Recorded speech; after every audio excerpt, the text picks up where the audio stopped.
These characteristics of the skilled migrant, irrespective of those transferable skills back in their home country, are far more valuable for the businesses nowadays with the level of change that is happening in the businesses, with the rise of AI, tariffs, geopolitical challenges, everything that's happening. Welcome to Evolve TV, Roads to Success, a special career series by Mechanic.com.au. In each episode, we sit down with inspiring people across the automotive industry to explore the real stories behind their career journeys, from humble beginnings to leadership and everything in between. This series is part of the Gear Up Auto Careers initiative, created to help young people and career changers see what's possible in the automotive world through the experience of those who have lived it. Today's guest is someone whose story will inspire anyone who's ever faced big challenges on the road to building their career. Glareh Kayhoor migrated from Iran and built a life and career in a brand new country, overcoming language barriers and cultural hurdles along the way. Today, she is the General Manager of Aftermarket at Forvia Hella Australia and serves on the board of the Australian Automotive Aftermarket Association, showing just how far passion, persistence and courage can take you. In this conversation, we explore Glareh's journey from her first job in Australia to the leadership table, the untapped potential of skilled migrants, and what it takes to thrive as a woman in an industry where they are still tremendously underrepresented. Welcome to the show, Glareh. Thank you. Thanks for having me here. You have had a fascinating journey across your career and your life. You migrated from Iran to Australia and have found yourself into the automotive industry. So there's two things that I want to know as we kick this interview off. What drove you to Australia from Iran, and how did you find your way into the automotive industry? I think I'll go slightly back further to where I started in auto industry, because my journey started back in Iran, actually. After graduating from industrial engineering, it was my kind of dream to actually work for a manufacturer. And we had the biggest kind of type manufacturer in Iran in auto industry. And I started there because in manufacturing, you can kind of apply everything that you have learned in that degree. So that was my humble beginning. I started in the research and development center, and that was for a few years. And together with my husband and my daughter, we made a decision to actually move to Australia, of course, for better opportunities. And when we looked into Australian map, we thought, where is the best location based on the level of skill sets that I had mainly? And Melbourne was the hub of manufacturers and auto industry. And that was the main reason that we chose Melbourne. And the thought process was I have this kind of skill set that potentially is transferable to the another supplier in auto industry. And that was, that was the beginning. So heading across, it sounds like it was a bit of a leap of faith. You didn't necessarily, you had an idea of how you could apply your skills and a geographical idea of where you wanted to land. But it sounds like part of this journey was unknown at that time. The whole journey is unknown. First days, you have to figure everything out from the moment that you land to where are you heading to, where do you stay, how do you find your first job, how do you build the connection, network, everything is new. So it is a total leap of faith, and it's a total discovery. That's how I call it. So when you first arrived here, tell me about those initial challenges. Were there any around language? And what was it like finding your first job, your first role? Yes, definitely language. And as a skilled migrant, you have to actually sit and do the IELTS exam. And I thought I knew English until I entered the country, actually. Okay. And tried to order some food for my daughter first time. Like, I think it was the third day, and we went to Pines Shopping Center, and I had to get some food for Saba. I went and ordered from Subway, and I tried to kind of communicate what I wanted to order, but the lady couldn't really understand me and I could not follow her thoroughly. So anyhow, I used the simple sign language. Hey, I think anyone's first time at Subway is overwhelming. There's a lot of decisions to make. Possibly not the best kind of place to start the food ordering. But anyhow, that was the experience. And to be honest, I was in tears afterwards because I thought, oh God, if this is me ordering food and I have this level of difficulty, how it will look like if I enter the workplace. So that's a reality. The language you don't experience or you don't kind of connect to it to this degree until you actually live in that environment. And I used to have this little notebook throughout my first 10 years of my career, writing all the slangs and the expressions, because Aussies, we love our slangs here, yes. So it took me a while to get to understand it, and still it's a work in progress as well.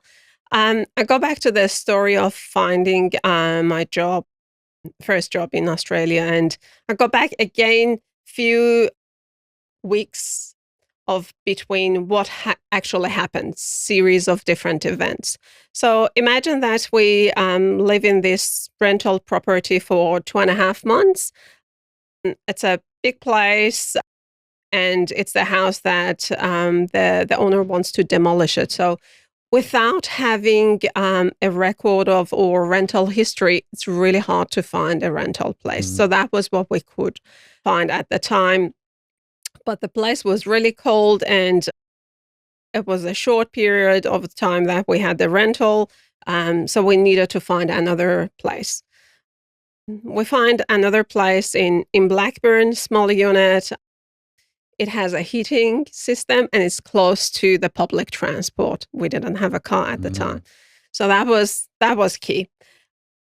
Now, tonight is the the night that we're preparing for the move, and internet will be disconnected from tomorrow. So I'm still checking the seek.com and see what's popping up, and I saw there is a quality role in auto industry.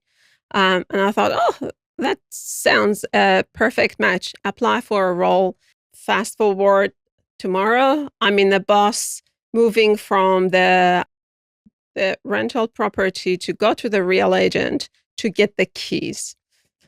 In the bus ride, I get this phone call. Lovely lady, her name is Linda. She's calling me because I applied for that role. And she's asking me a question, what's your name, how I can pronounce your name. And I tell her it's Glareh. And I realize, oh, it's difficult for her. So straight away I will say, call me Clara.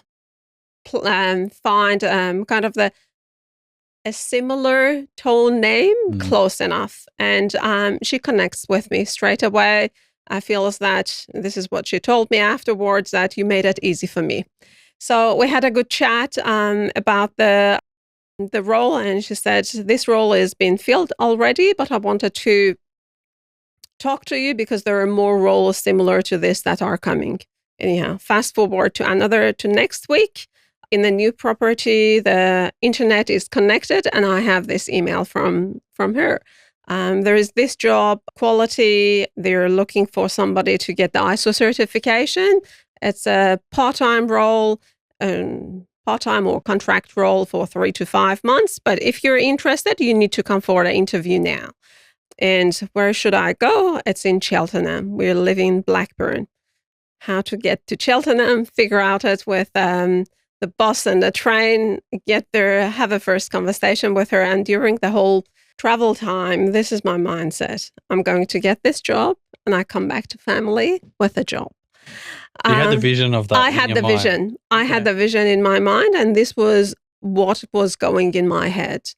Because it wasn't really the too many roles that are coming quality in automotive. So it was a perfect match, and I had to get it. There wasn't a plan B. There wasn't plan B. And then I went and had a good conversation and interview with Linda. And this is the exact kind of what is happening from that moment. She says to me, "You need to go for the job interview now with a company, and I'm going to give a call to the quality manager." So she gives a call. I'm sitting in front of her, similar to this setting, and she talks to the quality manager.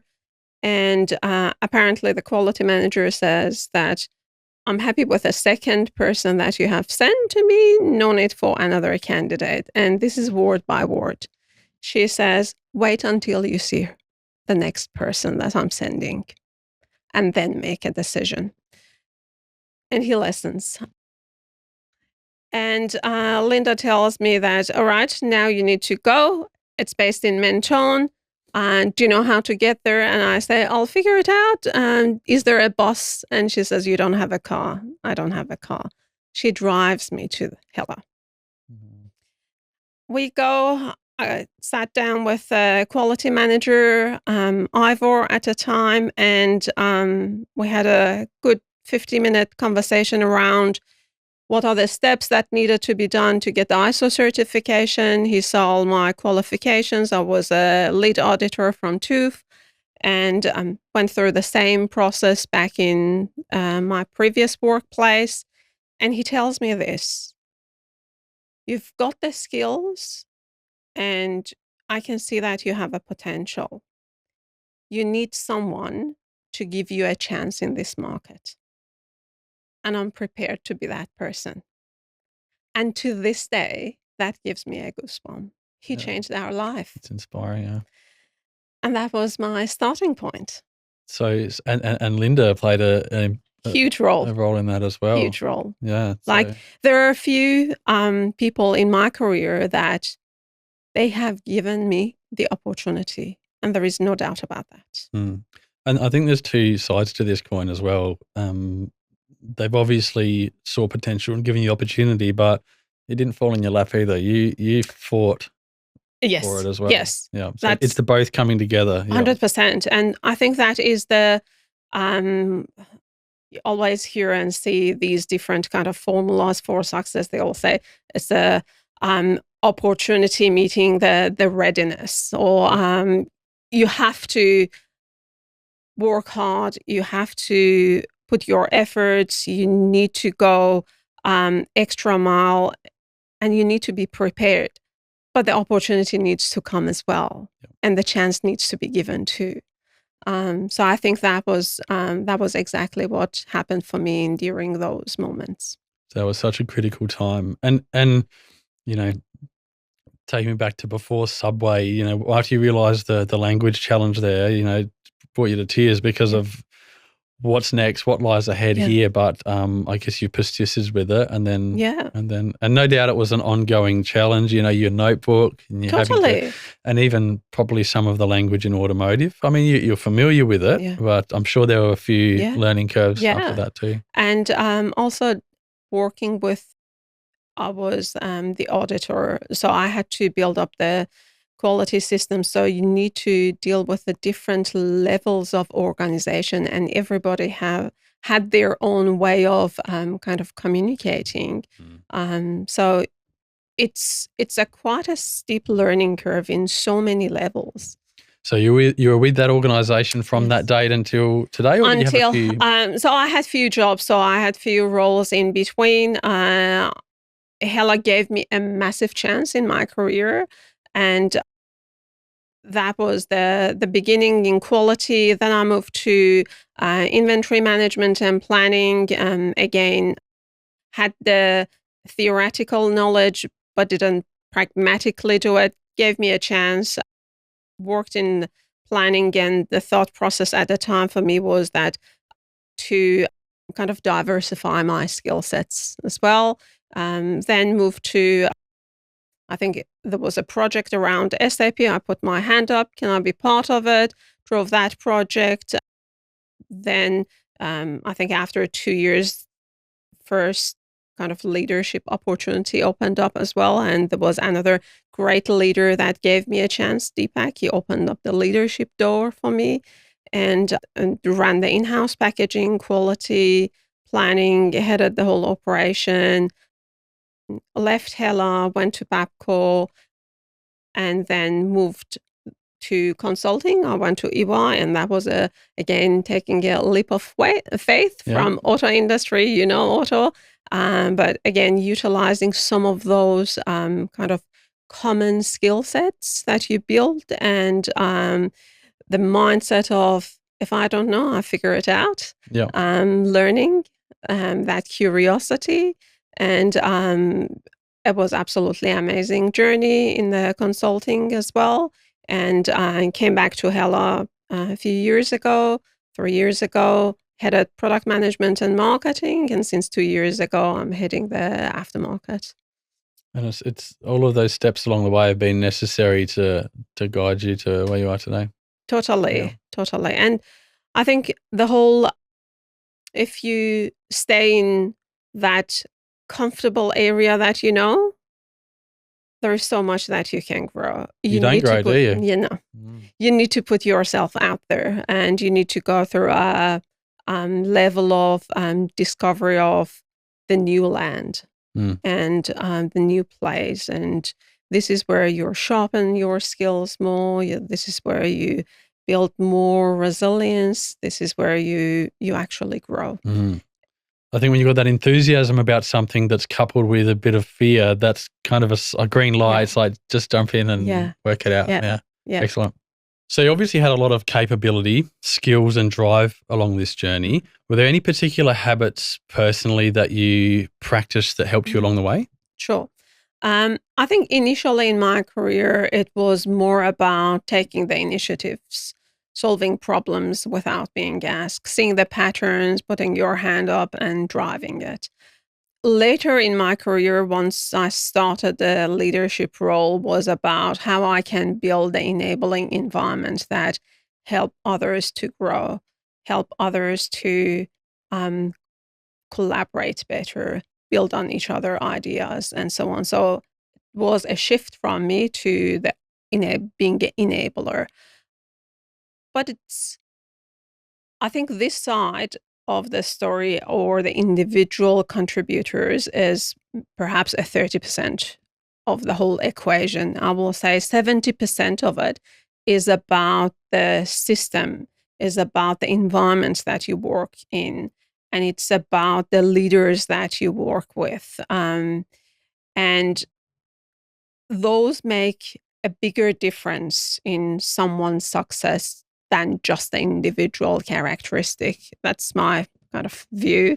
And I think as business leaders at the industry level, organization level, and societal level, that's our role to actually build the environments, systems, and opportunities in a way that it unlocks the potential of people, especially those that may seem initially that they have a level of disadvantage. So do you think there's more we can do as an industry or workplaces in general to support people? Definitely. And I think that's the kind of the different lens that we can consider in our recruitment process, initially starting with a recruitment. So thinking about the exact relevant experience or exact relevant local experience can be quite a barrier to entry for a skilled migrant, as example. So the different lens is needed here to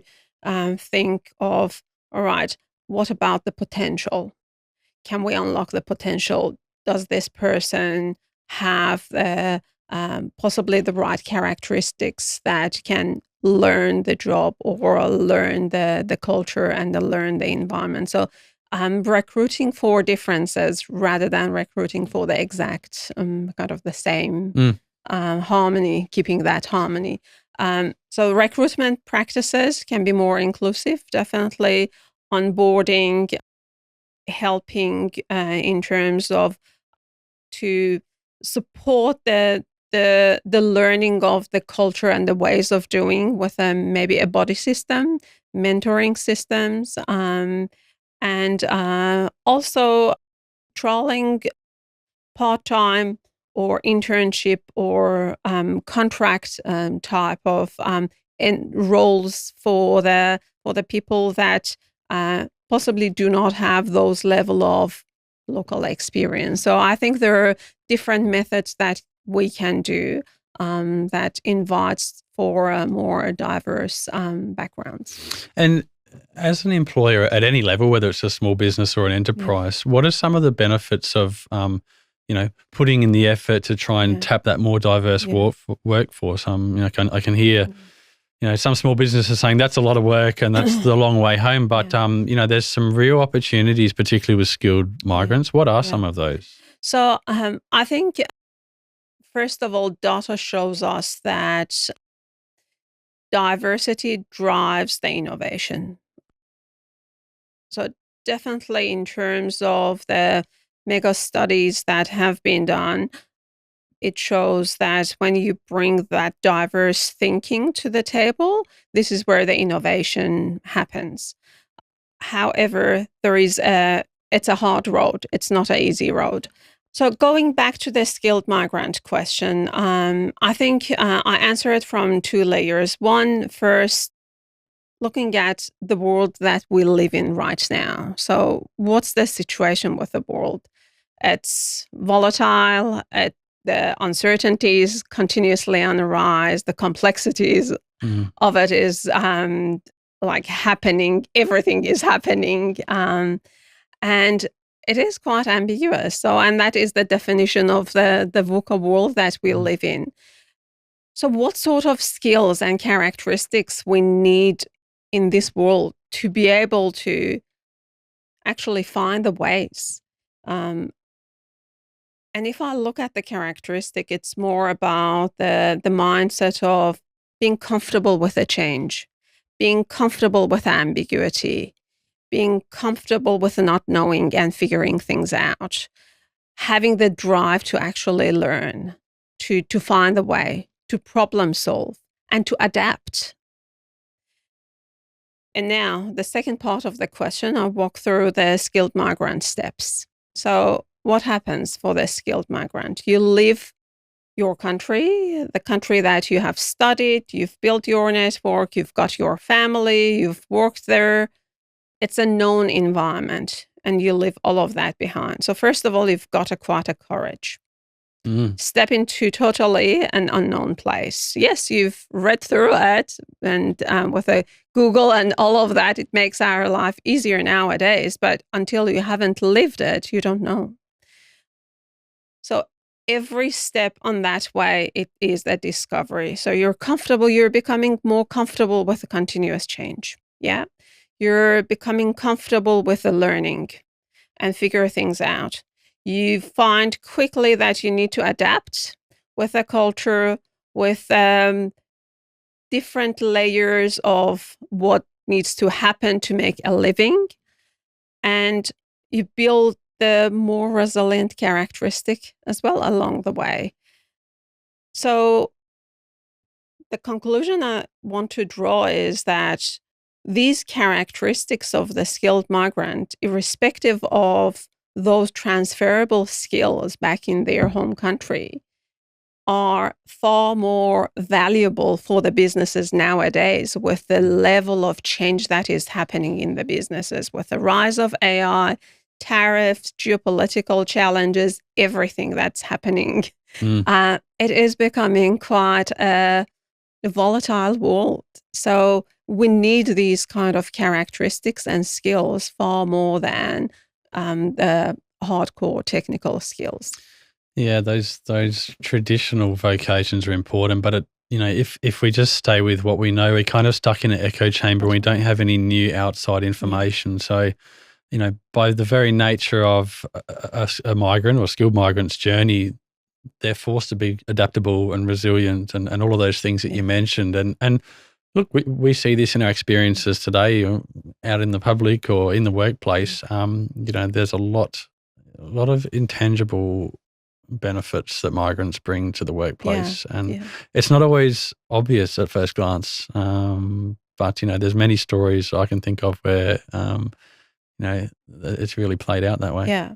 And I think there is one side of diversity, but the most important aspect is actually inclusion and inviting for the diverse ideas, building those kind of environments that it invites different thinking. And that's what we need to do nowadays in our organizations. Absolutely.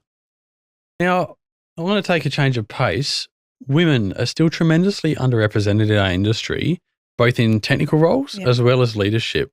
What do you think the reasons are for that? I think there are multiple reasons for that, but where I like to put the emphasis and focus on is more of the kind of the solutions and the approach that we can take to tackle that underrepresentation. Sure. But first of all, we need to understand possibly one of the main root cause. And as a woman that have passed the kind of the early stages of building a family to the stage that I've got a young adult and a teenage kid, I walk through those stages from a female lens, and um, I think it's reality by nature and by design, societal expectation that we have more responsibility toward giving care and everything that we go in between, from the pregnancy to the sleepless nights to breastfeeding to raising a young family. And that is very demanding. And that's a reality. Um, and we need to respect that because it's very valuable for the society, actually. It to wouldn't have exist that. without it. So I think the question becomes how we can build more flexible practices that help and support women in this stage of their life to still stay engaged with the workplace, but be able to attend and care for their families. And I will say, again, it's more about the part-time roles, flexible working practices, hybrid working, and those practices will definitely support more women to think that, okay, I can attend few days to the office or a few days to work, and I can still be engaged with the workplace, but also I can take care of my family and kids as well. You want to create that level of balance. I think that's really important. Then going to more of the perhaps a stage between 40 to 50 that we don't really talk much about it, what women actually go through. And that's quite, in terms of the kind of physiology, psychology, there is quite a level of change that it's happening. And things can get harder. So it sounds like moving towards more of a model where there's balance and equanimity is going to be a better net result for the business and the woman in the workforce versus this sacrifice. Do I have to sacrifice my family for my career? Yeah. It doesn't have to be a decision like that, does it? Yeah, that's exactly right. And I think it's important not to glorify the sacrifices. Yeah. And it's important to appreciate the role of women as their mom, as their caregivers and friend, partner, good partners. These roles are critical to have that great society. And yes, we want women in more of the business roles as well, but it shouldn't be the choice of I choose either this or that. It should be possible to do it all, but you need to redefine the norms. And look, it's been a certain way for a very long period of time, and I think change is starting to happen, but there's so much more that we can do. Yeah. And as I said before, I think the net result of, letting us, whoever you are, to be all things rather than having to silo yourself into one area is there's a lot of merit in that. Yeah, And definitely. so, the period of life of having and raising children, there's obviously a number of challenges that Yeah. come with that. What about later on in life? Yeah, definitely. And this is the next stage. So, and we don't talk about this stage much. So, and I will call it between 40 to 50 ballpark, and that is quite an interesting stage for and challenging for many women. That's where you go through a perimenopausal, pre, and then menopause, and then post, and all of it. It has so many kind of implications on your stress level, fatigue. There are 100 different side effects of the whole stage. And this is the stage of life that you actually have the opportunities for more senior roles as well. And I think where I'm heading at, it's very similar point with the early stage of the career as well. You need to have that level of balance, center yourself, finding your energy, attending to the hobbies, attending to what gives you more kind of balance and energy so you can give back in the workplace as well. And I think for senior roles, potentially the path of job sharing can be a really good way to invite more senior women in the workplace. Well, I think having two people that are empowered doing a role is better than one person that's depleted, right? Totally, Yeah. totally. I think that's a really good word, depletion. You can't give what you don't have. So you really need to think, and you need to first make sure that your cup is full. Mm. You have the right energy level. You've got that drive. You've got all of it to be able to also, as a leader, show up and give it. Mm. Yeah. You talked before as well about how the world's rapidly evolving, Yeah. but technology and AI Yeah. and things like that. And, there's a lot of opportunities for technology to empower us in those roles, particularly Yeah. job sharing, Yeah. for instance, because I know, I can speak to personal experience with my partner who's in a senior role, going through that pregnancy and having a child. And it's either you're all in or you're all Yeah. out. And it doesn't have to be that Yeah. way. And I think through having this realization Yeah. and leveraging technology so we can efficiently do this, again, I think the net result is better. And there's a lot of cases where the evidence is there, but I think it just takes a while to catch up. So I think if workplaces can Yeah. be a bit more proactive in supporting those environments, Yeah. it's going to be better for everybody. Definitely. Yeah. Okay, so Glareh, what drives you personally? So throughout your journey, you've continued to push boundaries and stay inspired, and you haven't stagnated and got comfortable, as you said before. What gives you that? What's in you that keeps you pushing those boundaries? I think there is this internal drive. I had the opportunity. I was fortunate and fortunate enough. And I think I get to the point of it's my time to give back. And I've said it also when I was getting selected for during the AAA board nomination, and that is what drives me. I like to now. You get to the point that you want to give back, and this is what drives me. And be part of the solution, be part of the enabling system for the younger generation, and also not always, but majority of the most of the time, I have this end in mind as well. That at my deathbed, if I look back, what my kids will tell about me, how I impacted their values, what did I teach them, what my friend talk about me, how did I impact them. Same goes with the community, same goes with the workplace, same goes with my colleagues. So I want to be an agent of the positive impact and the change. So what would that be, your obituary? What would it be? It will be, she helped us to navigate the challenges. She helped us to see that we've got more capability than what we believed. She helped solving problems. Most people don't have that in their mind, and it helps take you a lot further. Yeah. So, I think it's, you've been given some opportunities, but you've fought very hard for it. But to be able to take that, I think the result to be able to redisperse that to people through opportunities, through education, through knowledge, it has a tremendous impact. Now, Glareh, if somebody's watching this and they're at the very beginning of their journey, what would you want them to hear from you right now?